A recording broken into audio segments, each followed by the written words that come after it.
Welcome back. Earlier this week, the City Council in Paterson, New Jersey voted down a resolution that would have called on Governor Chris Christie to declare a state of emergency in the city.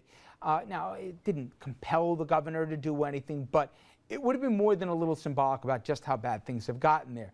Now, supporters say the reason they wanted this emergency declared, not again because of floods or because of any act of Mother Nature, but because of a man-made variety, street crime. Supporters of the vote hoped it would free up financial aid to pay for additional police officers and social programs in Paterson, New Jersey. The vote came on the heels of yet again another spate of violence in that troubled city. More than a dozen homicides so far this year and more than 100 shootings last year. And then those shootings came at the same time that it laid off 125 officers. But tonight, we're not talking about that vote. We're talking about what Governor Christie had to say in his reaction to even the proposal of the vote. Before the vote even went down, Governor Christie said that Paterson was not getting more money from the state until the city was managed better. They're not going to get money from the state until they responsibly manage their city. And that city has been managed disgracefully. And they know it. I'm not going to continue to throw good money after bad if, in fact, they're not spending the resources that they already collect from the people of Paterson and state aid they already get in a large number from the state of New Jersey.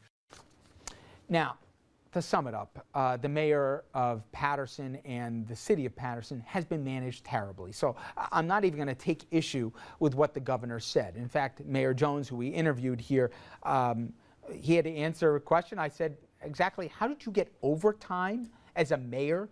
Because during Hurricane Katrina here, you worked more hours? He said, well, I didn't ask for it. So you're dealing with a bad situation in Paterson, with all due respect to the leadership that's there. But my question is a different one. Dom, if you live in the city of Paterson, you don't care if it's the mayor, the city council, the governor. You better start caring. No, but you just want to live in a safe place. But you better start caring. The governor's right on this one, and you know I'm not a Christie fan.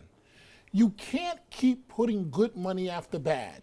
Residents have a right to protection and services, but then I turn around and I'll ask the question that many of public officials won't ask in public because they don't want to be called a racist. And that question is, well, what's the tax base? Where's the money coming from?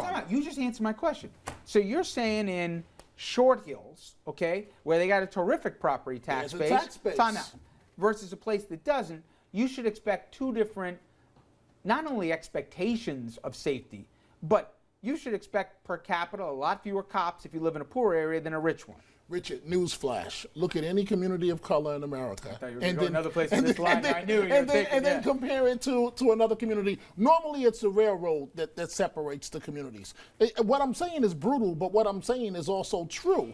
And when you have a mayor, the mayor should be ashamed of himself. In the middle of a hurricane was it? For the mayor to only return the money after he was exposed for getting paid overtime for being the mayor of the city. I'm trying to make this issue not about the mayor who was. We all know what Dominic has just advocated would lead to the death of any low-income city in America. Well, isn't that what we're dealing with anyway? No, and I'm not prepared to give up on any city that's just not doing particularly well. So you just want to keep throwing money at them to keep people safe, to keep people alive? Just keep throwing money. Dominic, I'm not talking about building a palace here. I'm saying, wait a minute. If you're the governor of any state, should it make a difference where you live or what you look like to have a different expectation of safety? I ain't delusional. I'm saying to you. But isn't that what we're dealing with anyway in America? I mean, that doesn't make it right. It doesn't make it right. But let's be real. That's what we're dealing with. Look at any black community in America. Here's the difference. A year ago, at least they had a police force that they didn't have enough property tax, so they have to lay off. As violence goes off, they lay off 125 cops. Okay, city doesn't have the money to pay for it. If you're a governor, though, my question is, do you say, hey, that's their problem. They can't manage their way out of a paper bag. And you say, wait a minute. They might have the biggest you-know-what of a mayor, and they might have a city council that can't find their you-know-what with two hands. But they're still New Jerseyans, and I have a duty here to protect these people so they're not living in the OK Corral. That, to me, is a broader issue. I'm not blaming anybody. I'm just saying the end result is if you live in Paterson, you have less protection. At what point, you're Governor Christie, do you just keep throwing the money up? putting the money up? No, you could take control of it. You took control of Newark, and No, I agree with you took that. control of I agree Atlantic with that. City. I agree You can with that. take control of it and have every single approval run through your office here. You might not want to do it, but you owe the people of Paterson something. You didn't create the problem, but you can't just wash your hands of the population. Call me cynical, call me suspicious. I suspect if that was a town filled with likely Republican voters, the result might be different. All right, we're going to keep this conversation going after break. Stay with us.